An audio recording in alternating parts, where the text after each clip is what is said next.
Pernah kebayang nggak ada sekolah kejuruan yang bisa bergerak selincah perusahaan startup? Nah, kali ini kita bakal ngebahas soal itu, Badan Layanan Umum Daerah atau yang biasa disingkat BLUD. Ini tuh semacam terobosan yang ngasih otonomi keuangan penuh buat SMK.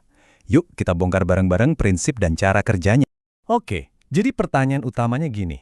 Gimana sih caranya sebuah institusi pendidikan, sebuah sekolah, bisa beroperasi layaknya unit bisnis? Tapi tunggu dulu. Ini bukan berarti sekolahnya jadi profit oriented ya, sama sekali bukan.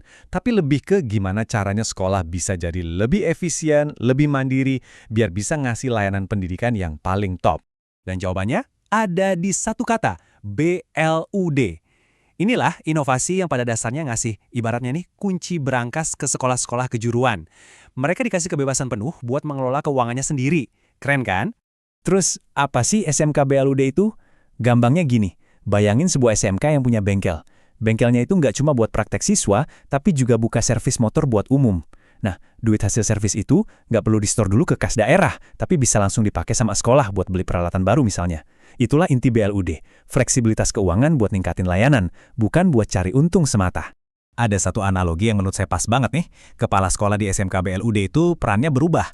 Bukan lagi cuma sekedar manajer pendidikan, tapi bertransformasi jadi kayak seorang CEO. Beliau harus mikir strategis, kreatif, dan jago manajerial buat memajukan perusahaannya, yaitu sekolah itu sendiri. Dan lihat deh, ini dia manfaat-manfaatnya. Semuanya itu, kalau kita tarik benang merahnya, bermuara di satu hal, fleksibilitas keuangan.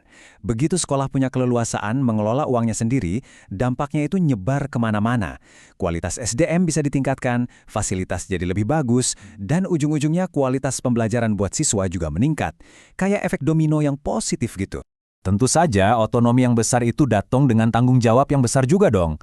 Nah, biar kekuasaan keuangan ini nggak salah arah, ada dua pilar utama tata kelolanya. Kita mulai dari pilar yang pertama ya, transparansi. Sederhananya, transparansi itu artinya keterbukaan. Semua pihak yang berkepentingan, mulai dari orang tua, pemerintah, sampai masyarakat umum, harus bisa dengan mudah mengakses informasi. Informasi tentang apa? Ya tentang gimana sekolah dijalankan dan gimana uangnya dikelola. Intinya, nggak ada yang ditutup-tutupin. Transparansi ini sendiri ada dua jenisnya. Yang pertama, transparansi keuangan. Maksudnya, semua orang bisa tahu berapa sih tarif servis di bengkel sekolah, terus uangnya dipakai buat apa aja. Jelas. Yang kedua, transparansi non-keuangan. Ini soal prosedur. Misalnya, gimana cara daftar, apa aja syarat pakai lab, semuanya harus dipajang jelas.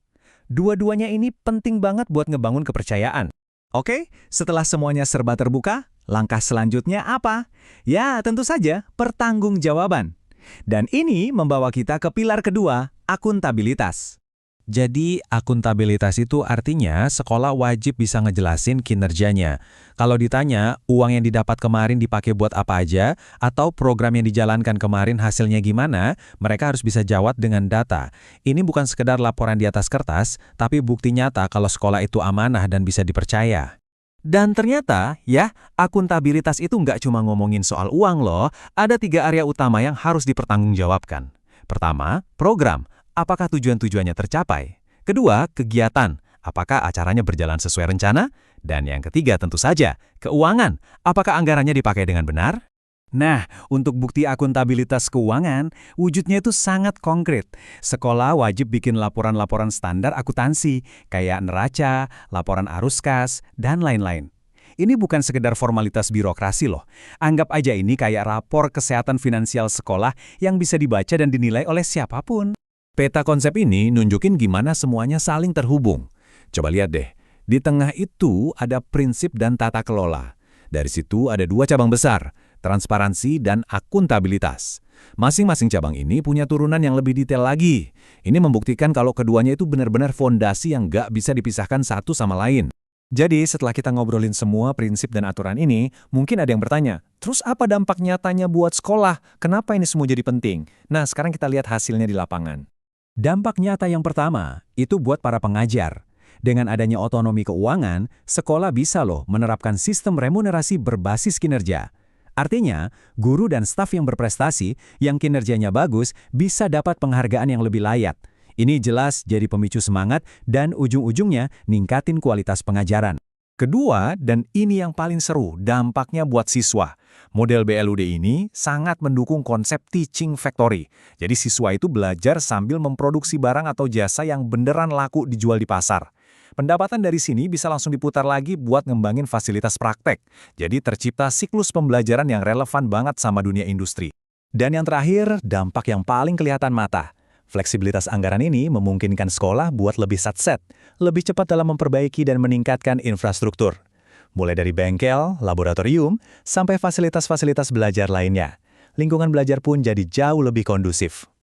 Semua ini akhirnya membawa kita pada satu pertanyaan besar. Kalau setiap sekolah kejuruan kita diberi otonomi yang kuat, yang didasari oleh transparansi dan akuntabilitas yang kokoh, mungkinkah mereka bukan lagi sekedar jadi tempat belajar, tapi benar-benar menjadi mesin-mesin inovasi nasional yang sesungguhnya? Potensinya sangat besar.